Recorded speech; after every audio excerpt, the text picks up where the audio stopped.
Hello, everyone. How are you doing today? I'm going to be just doing a regular sort of live stream today, going over what I'm currently reading and some new books that I acquired recently. So feel free to chime in with what you're reading. Let me know if you've, how your summer reading is going. And if you've acquired any new books lately, let me know as well. Hello to Joseph. Nice to see you on the live stream. Got to catch your stream earlier, which was cool. I wish I could have stayed longer. But I am definitely looking forward to your review of Middlemarch coming up, which is one of the things I'm going to be talking about today. Because I would say I've been reading a few things lately, but that one I'm really eager to finish in the next week or two. And I'm not sure if that's a realistic goal, but I mean, that would be awesome. Actually, let me get my copy of it. 1 second. Okay, so yes, I am trying to make good progress with Middlemarch, although, truth be told, not really even halfway yet. Let's talk about this a little bit. So, I've posted a couple of reviews on my blog of the first two parts, and I am like 15 pages away from finishing book 3, which is called Waiting for Death. And honestly, I guess I could make a dark joke there, but honestly, it has been a difficult read. I wouldn't say I dislike Middlemarch, but it's not the most gripping of Victorian novels. It's very slow-paced. It does a lot of world building, which might seem strange for a book that takes place in the real world, but indeed I would say that Eliot's doing a lot of world building in Middlemarch, describing this provincial town, its politics, its people, the religious beliefs and characters, and a couple of key figures in the town happenings. Dorothea Brooke, who is our heroine, and Dr. Lydgate, who is kind of the male counterpart or hero figure of this book, I guess. I mean, it depends how you read it, because you could really pull out many different characters as the main characters, but they seem to be the ones that Eliot spends the most time on, getting to know their motives and their feelings and their relationships. So it's really hard for me to actually compare this to any other Victorian novel, because I don't think I've read any of the analogous authors or types of books. From my limited understanding, I think maybe the works of Anthony Trollope would be comparable to what Eliot's doing here. I don't know. It's not nearly as gothic or dramatic as, some works by Dickens or Bronte or Thomas Hardy, even though Thomas Hardy was also very realistic in his portrayals of people. There's a lot more drama in his books, typically speaking, than in Middlemarch. So, nonetheless, I am liking it. It's just not, a thriller or anything. Hello to Sharon. Thanks for joining. Just going over some books I've been reading lately and going to share a few new books I picked up recently. I'm going to keep chugging away with Middlemarch. The book club that I'm doing this with is set to actually have finished this already by the end of the month. And there was somebody beeping their horn really loud outside. Okay. They were set to finish this in like a day or two and start Moby Dick, another chunky book, next month. I am determined to read Moby Dick again and just plan to finish this one at my own sweet slow pace, because it's been, I think it's been maybe 12 years since I read Moby Dick, and that was actually my second attempt, but I I made it through that time and really enjoyed it. So I do feel like I didn't give it the best and fullest book review I could have. Well, I did my best at the time, but I'd like to go back and revisit it and maybe get into some of the context and the meta knowledge of Moby Dick, because it's very rich culturally, historically, and philosophically. So I just can't wait to get into that. So this book is going to be towed behind my whaling ship next month. Regarding other current reads, Joseph says he did not finish Moby Dick. That's fair. I mean, I think the first time I tried to read it, I stopped when it turned into an encyclopedia entry on whales, and I completely understand people that don't finish it. Honestly, I am of the opinion that if you don't enjoy a book, you should, give it a fair try, but you have no obligation to finish it. I mean, I am someone who tends to try to finish things, but like sometimes you realize your life is very short and there's only so much you can do. I was just looking at my Goodreads list yesterday and how I'm almost at 1,000 books that I want to read. And I did the math on that, and it would probably take me a good 20 years to read all of them if I actually applied myself and didn't add any more books to the list. And you just realize, you have to prioritize things. You have to prioritize your life. So, yeah, I don't know where I was going with that. Actually, I did ask a question on my blog, which is if there's one book that you would recommend to everybody, what would it be? What would you guys say to that? Like, do you have a book like that, or you just have like a bunch of like equal favorites? I don't know. I feel like there's books that are favorites, and then there's books that you recommend to people, and those aren't always the same things. There should be some overlap, but anyway, that's a tangent. But yes, I am looking for recommendations. If anyone has a must-read book that I should read and that I haven't read before, let me know in the chat. Yes. Let me actually post a link to my Goodreads. Good thought, Joseph. Because one might ask, what are the books I have read? And this list on Goodreads is pretty complete. I think there's a few books from my past I haven't put on here, but it's pretty complete, and you can sort it different ways, but the fastest thing would be to just use the search feature. In the top of Goodreads, there's like two search bars. There's the one for Goodreads and there's one for my books.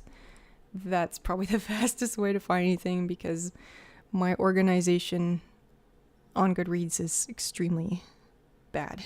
So, what else did I read recently? I mentioned I'm still making my way through Middlemarch, and then I picked up Flannery O'Connor again in the last week or two, and read this short story my mom recommended called Parker's Back.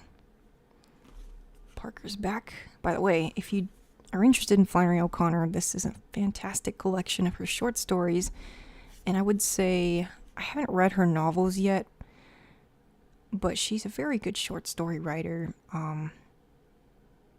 I don't know, we could talk a long time about her. I think I did a podcast about her once, but anyway, my mom thought that Parker's Back was one of the best stories in the collection, and it's quite an interesting story, as you'll generally find with Flannery O'Connor. By the way, this book does include a lot of racially derogative language, because she was very much a realistic writer and wrote people exactly the way they are. So if I unintentionally flash some bad words on the screen, I am sorry. I didn't mean to do that. Yeah, she paints people in all their ugliness and just how people are or were where she was growing up. And but her books always have like undertones of spirituality because she was Catholic. There's also undertones of social commentary, and some of the stories are slightly political, but I'd say most of them are just about the human condition. So I don't know. I thought Parker's Back was an interesting story. It was quite sad, depressing, as so many of her stories are. It was about a young married couple, and the man in this couple is like, he both has like a religious experience, but he also desires to impress his wife and connect with her and like become part of her faith, but he kind of goes about it in a way that she doesn't understand. And so it's kind of an interesting commentary on the different ways people approach that, and sometimes how we can misunderstand each other in the religious community. So I don't know. There's a lot we could dig into there, but I think it's one of those stories I'm going to have to read more than once to get a good grasp on it. Joseph says, we both have Cancer Ward on our to be read. You know, speaking of depressing, I've had Cancer Ward by Alexander Solzhenitsyn on my list for ages. And it's like, I mean, when is ever a good, happy time to read about a cancer ward? But, you know, he's supposed to be a really great writer. I've only read a essay by him, which was good. I think it's a mistake maybe in this case to look for that perfect moment to read Cancer Ward, because it's not going to be like a feel-good kind of book, I don't think, but it could be quite instructive. So, I don't know. That's something I should definitely get to. What else here? I have a book not with me at the moment. It's in the other room. It's called Living Tissue 10 by 10. It was a book from Moldova, and I did not finish that one. I set it aside halfway. You can check out my Goodreads for my thoughts on it. It had some really good artistry in it and creativity, but the content was like, there were some content issues I had with it and didn't feel comfortable continuing with. So just a heads up. It's unfortunate because it's hard to find books translated into English from Moldova. So I think I'll have an eye out for other options, but I'm not sure yet what that will be. But that's for my Reading the World challenge that I'm doing with Blaj, who's a friend of the channel and a good friend of mine. And we're still going. I think we've done about 20 something countries so far, so it's been fun. Here's a book that I have read before, which I hope to read again probably this week, because a friend of mine has started reading it for the first time. This is The Man Who Was Thursday by G.K. Chesterton. I really enjoyed this book. This is a absurdist novel with all of Chesterton's usual punny and, not punny. Does he do puns? Sometimes he does puns. Generally, very tongue-in-cheek humor. So this book is like part comedy, part thriller, part mystery, and part religious allegory. But the religious allegory in this is extremely subtle, I would say. So you may be able to enjoy it even if you're not a Christian. I think that it illuminates the ending of this book, which is otherwise extremely strange and difficult to wrap your head around. And I think I've read it. I think it took me like 3 or 4 readings of this to get the ending. So even for me, it was a bit esoteric. But yeah, I'm looking forward to reading that again and seeing what my friend says about it, because he's a Chesterton fan, but I don't know. This is really quite different than some of Chesterton's other work. So, Joseph says, I read Solzhenitsyn's Day in the Life of Ivan Denisovich at least once every year. You know, I should read that one. Maybe I should start with that one, because like you said, it is shorter, and it's like one of his most famous works. Chesterton is subtler and better than C.S. Lewis. I would have to agree with that. I do love Lewis in some ways, but Lewis can be very heavy-handed, and Chesterton just delights in layers and layers of I don't know, both his style and ideas, and I just really like that. And he just doesn't take himself overly seriously, which I also enjoy. Okay, now on to the book haul. I may have some coffee here.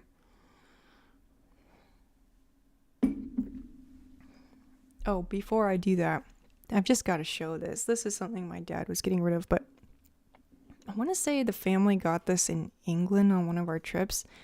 It's a Peter Pan bank. Hope my camera's not going to do that annoying thing where it focuses a bunch of times, but it's like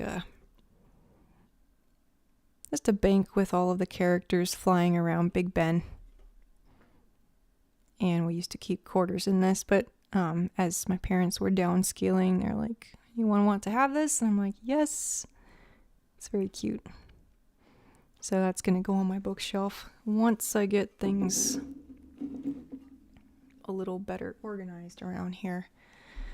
Things are still incredibly crazy from recent moves and busyness, and I just actually need to spend time getting things ship-shape around here, and maybe I'll do another bookshelf tour at that time. But yeah, let me show you the new books I got. Hello, Dominic. Nice to see you.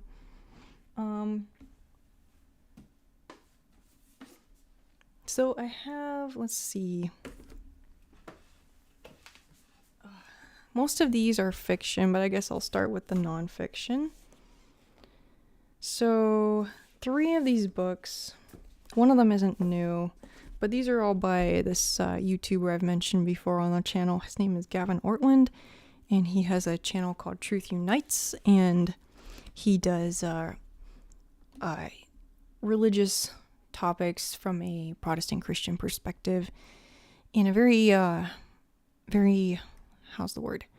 Well, he calls it irenic. It's peaceful. It's with the interest of forming connections with people and debating people respectfully but strongly, which is a pretty unusual combination.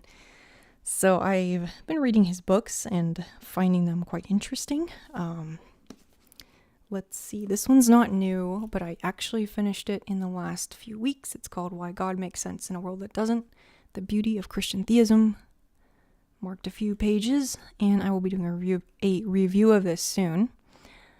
This was certainly a highlight of the year for me personally, and I almost feel like I need to read it again, but it was very interesting, and I liked how he, again with that same peaceful demeanor, was addressing his opponents and explaining their arguments as best as he could with sources from their writings, and kind of approaching this topic with a great deal of love and humility. And that's something you really don't see a lot in the whole creationism evolution debate.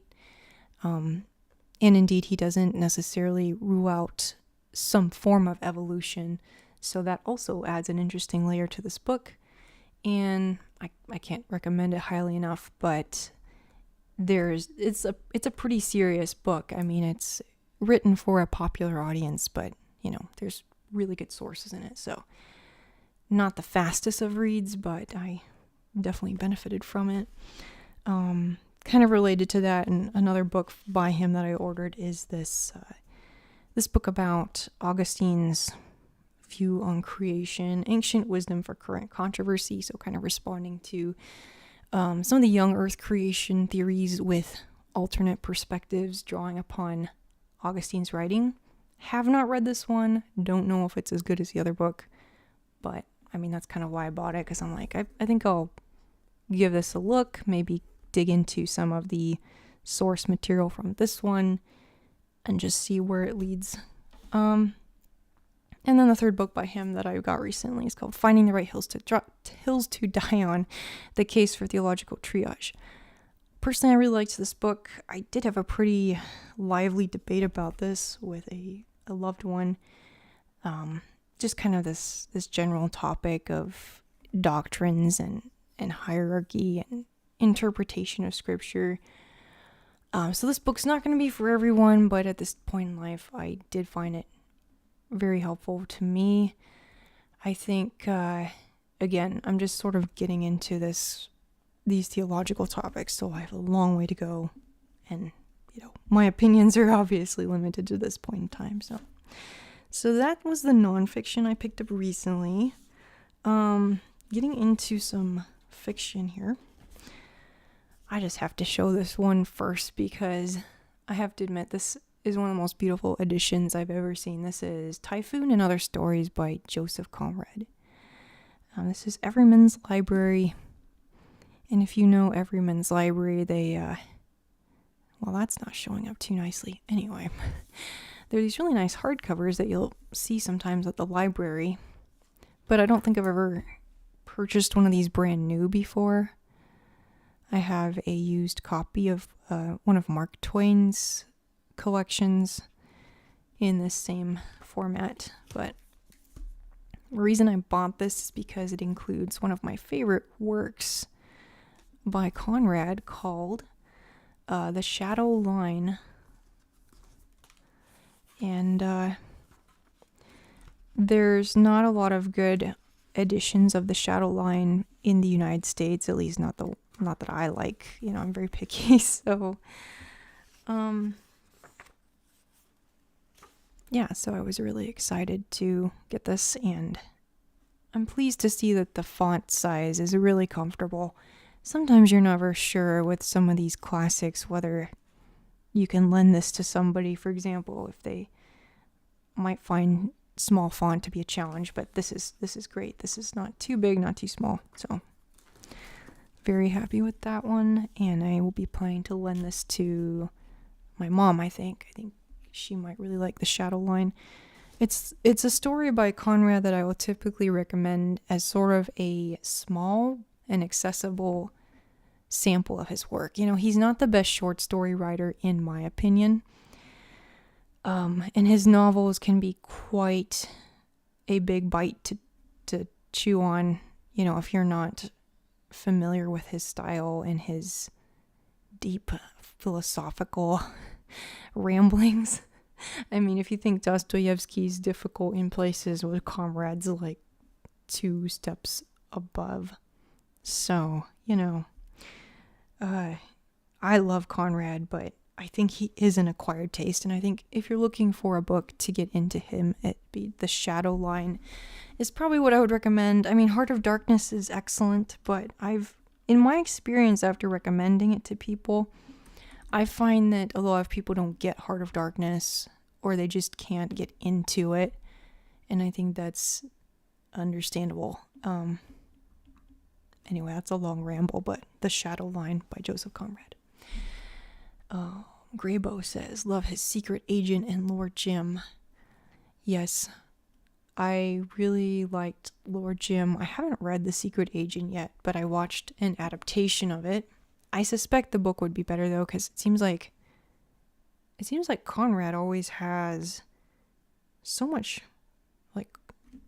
just how to describe it, undercurrents of ideas and emotions that are hard to put on screen. I haven't watched a lot of his adaptations, but the other one I saw was the old version of Lord Jim starring Peter O'Toole. And that was kind of an odd adaptation. I think they were trying to draw upon Peter O'Toole's success as Lawrence of Arabia, and kind of the story took some weird turns as an adaptation, but I don't know. Again, probably one of those authors that's better read than watched. Actually, I take that back in a sense, because I thought the Nostromo adaptation was really good, but unfortunately I was only able to watch that on YouTube, and the quality was extremely poor. Okay, enough about Conrad. So Here's another book that's going to be for the Reading the World Challenge. This is The Real Story of Ah Q and Other Tales of China, the complete fiction of Lu Xun. And I don't know if I'm saying that right, but I should probably look that up. Lu Xun, who lived from 1881 to 1936, is one of the founding figures of modern Chinese literature. His celebrated short stories assemble a powerfully unsettling portrait of the superstition, poverty, and complacence that he perceived in late imperial China and in the Revolutionary Republic that toppled the last dynasty in 1911. Such an interesting time to have lived.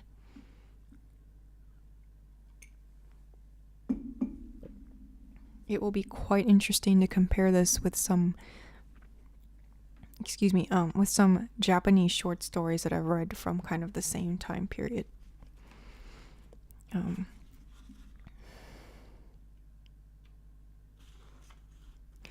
This is divided into 3 collections, I guess. Outcry, Hesitation, and Old Stories Retold. I'm not sure if we're going to read the whole thing, but probably at least the first one, see how it goes. I really like these Penguin paperbacks. I mean, they're very easy to acquire, but I noticed they try to do a good job with the interior design, which is really quite important for reading. And some of us have been lamenting the new design of Penguin Classics, where they've replaced like the orange author's name with like just white font. I don't know. Basically, they've taken the orange out of Penguin with some of the newer versions of these, and we're kind of sad about that because, I don't know, it just looks better with the orange, in my opinion. It feels like, I don't know, I work in design, and it makes me sad every time a logo or a design for something gets more and more stripped down and basic and plain. So, anyway. Okay, so, I am just dropping everything here. So here's another book with a nice design. This is Corrigan by Caroline Blackwood. Now, if you've never heard of Caroline Blackwood, I'm in the same boat as you. Can't remember how I stumbled across this book. This is one of those New York Review books classics, and they're generally hits for me. Like, I can't say I've ever read one of these that's bad, I don't think. There might have been a few that I just, wasn't more than lukewarm about, but by and large, these tend to be quite interesting. And this is Corrigan is a comedy of manners and a very modern morality play. Since her husband's death, the increasingly frail Mrs. Blunt has had only her trips to his grave to look forward to. Then one day, a charming wheelchair-bound Irishman shows up at Mrs. Blunt's door in search of charitable contributions. Corrigan is an arch manipulator. Mrs. Blunt is his mark, and before long, we realize that they are made for each other. As the two grow ever more entrenched, Nadine, her daughter, fears for her mother's safety, or is it her own inheritance? So I picked this up because I think my brother would probably enjoy reading this, and I'm also quite intrigued by it, so we'll see how that goes. Dominic says, have you seen the Pringles logo recently? I hate the new Pringles logo. I mean, hate is a word I don't like to use, but yeah, the new Pringles logo, they really, oh dear, it's awful. Let's see here if I can pull it up. I'll put a link in the chat. How's that?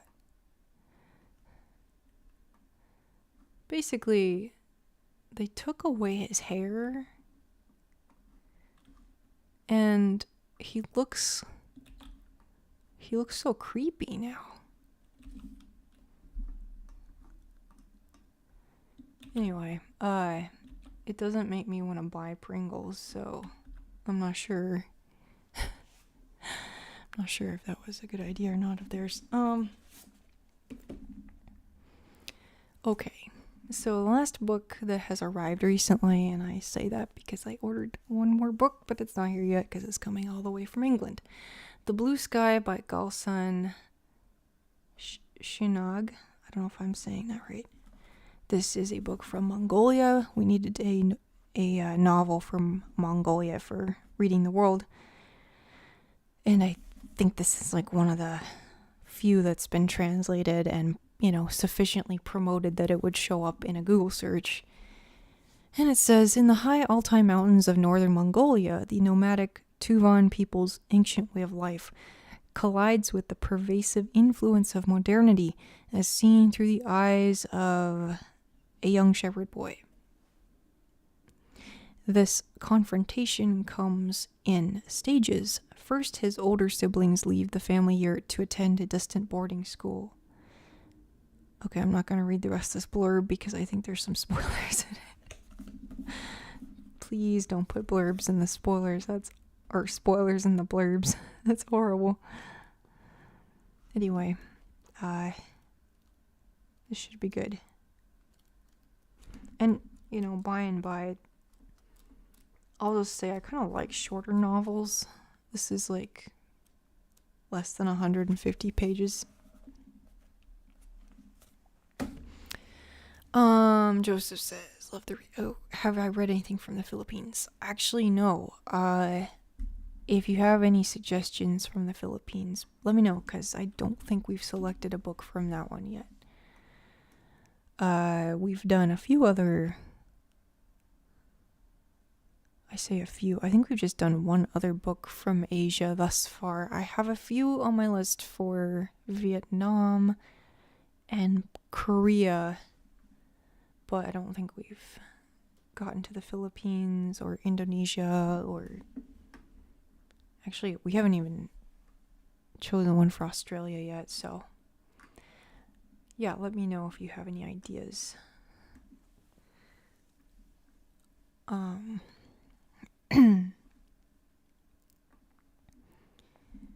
And actually I'll go ahead and post this on the chat too, but we've done a lot of books from Europe and a fair number from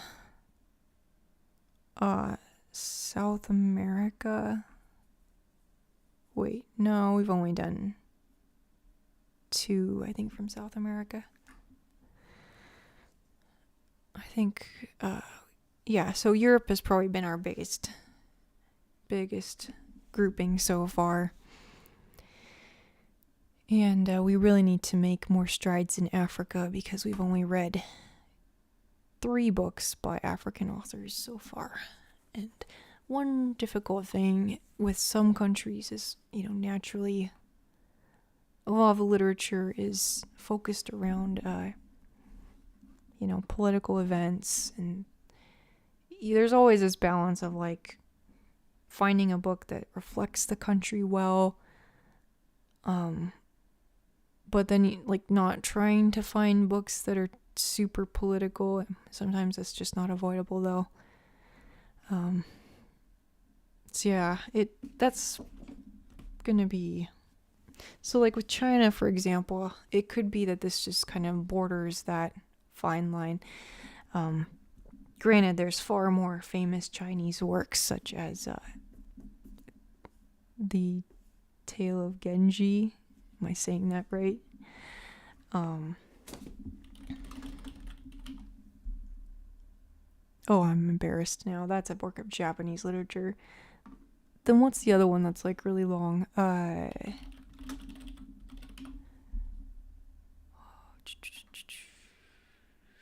Romance of the Three Kingdoms and Dream of the Red Chamber. Okay, so those are Chinese. And I think our thought here was maybe not to go back that far, read something quite that long. In part because a lot of these other books we've been reading for the world are from like the 20th and 19th centuries, so it'd be kind of weird to go way back for a particular country if there's something slightly newer we can refer to. So Jose Rizal is the national hero of the Philippines. Difficult to understand outside of historical context. Yeah, that has been another challenge with choosing books to read. There have been a few where I'm like, I don't really know what the author is referring to when he talks about so and so. So we have to do a little bit of research on the side or get a book that has good notes. Like even with Dubliners by James Joyce, I mean, there were references that required a little bit of looking into just to understand what he was talking about. And then I know for winter or fall-winter, we want to finish Christine Lavransdatter, which is the giant trilogy by the Norwegian author Sigrid Undset. And yeah, I think we're looking forward to finishing that. We wouldn't usually choose something that long, but I think Undset is like probably the most famous Norwegian author, so it kind of made sense to go with like a country's most celebrated author for that.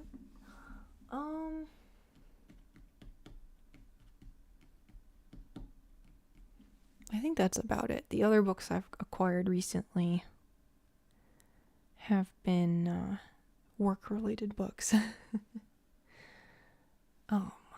Yeah, I'd be interested in hearing about that African novel. Let me know what it was. There's a lot of African countries we haven't gotten to yet. So far we've read let's see here.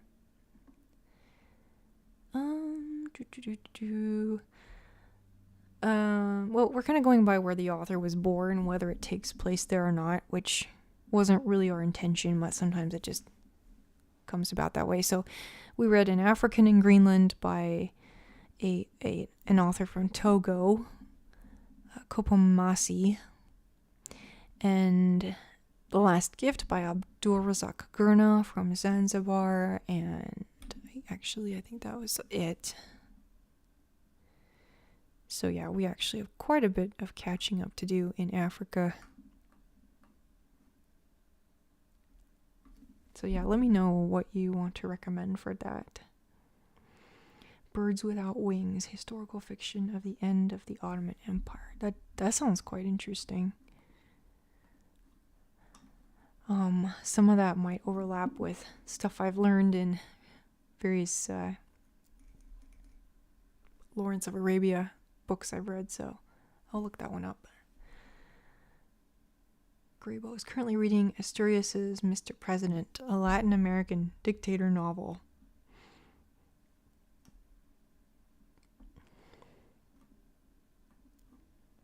And then Salih's Season of Migration. Oh, and God's Bits of Wood by Ousmane Sembeni from what is today Senegal. Okay, I'll look that one up too then. Thank you. Oh, that sounds quite interesting.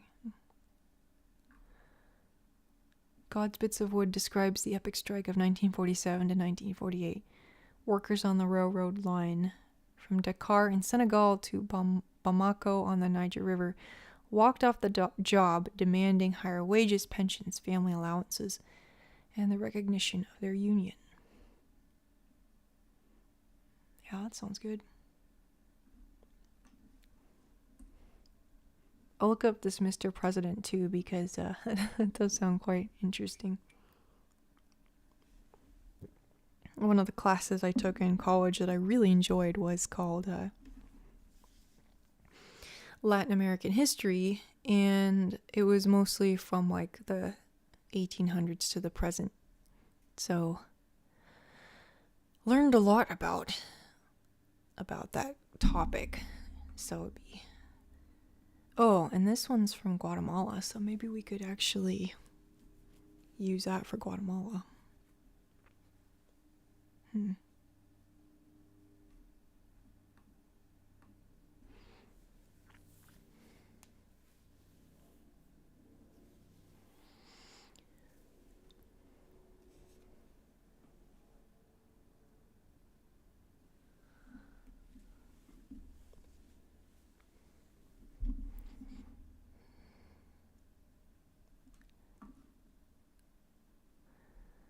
Cool.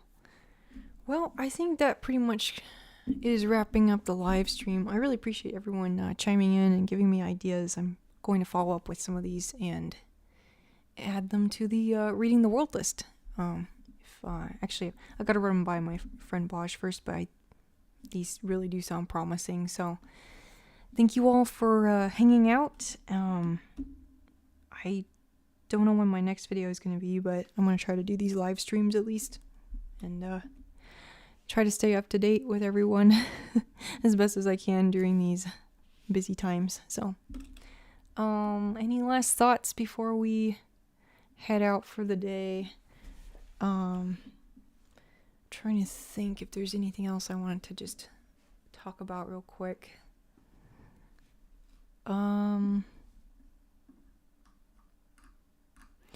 I mean, in all honesty, it says I'm reading 16 books on Goodreads, but the ones I showed you are the ones I'm especially focused on.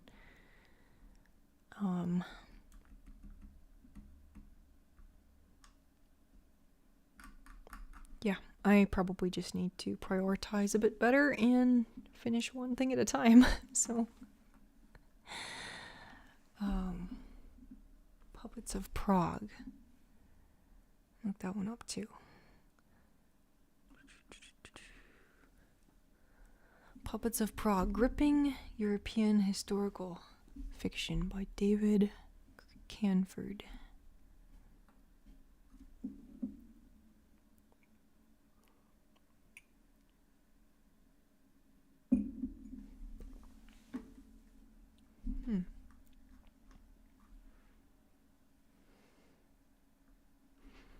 Someone has asked me recently, well, we've been talking about history, I'll meet someone who's into history, and of course you always ask, what time periods are you most interested in? And I think for me it's changed a lot throughout the years. Most recently just 20th century in general, which is extremely vague. But I feel like it's, I don't know. I think it's just recent enough that it still feels extremely relevant, and whatever I might learn could be applicable to my life. And then just trying to understand the times and things that people grew up in, people that are still alive that you might know, is always fascinating. And yeah, I think it's funny, but in some ways, recent history might be that which is the hardest to understand because, well, we have more information about it, but you'll also find just a lot more, or maybe you've grown up with a lot of preconceived ideas that you have to kind of unpack and verify and stuff. So I think I'll be posting a history-related podcast soon, which is one that I recorded years ago, but I think it's worth sharing again. And I feel like I said this last week, so I might just be repeating myself. But yeah, I haven't actually done it yet, so reminders to self to actually post it. And I think with Middlemarch, I'm going to wait till I get to the end to do a really in-depth review. And I'll see about some of these other shorter books, whether I can put together a video for them. But right now I'm in this weird place where I'm trying to prioritize things and, not do all the things. Bye, Joseph. Thanks for hanging out. Hope everyone has a great day.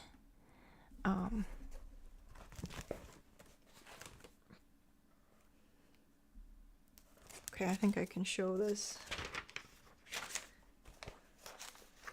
I might have showed this last time, but I've been trying to kind of map out the things I'm interested in learning about this year in a really rough chart, and it's so rough that I actually put some of the bubbles in the wrong place, but yay for drawing with pens and not pencils.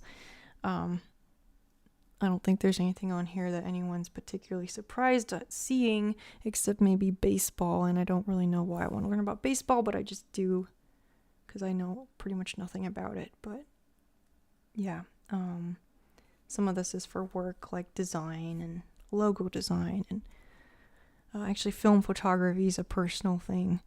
I got my grandpa's film camera a couple years ago, or was it last year? Recently.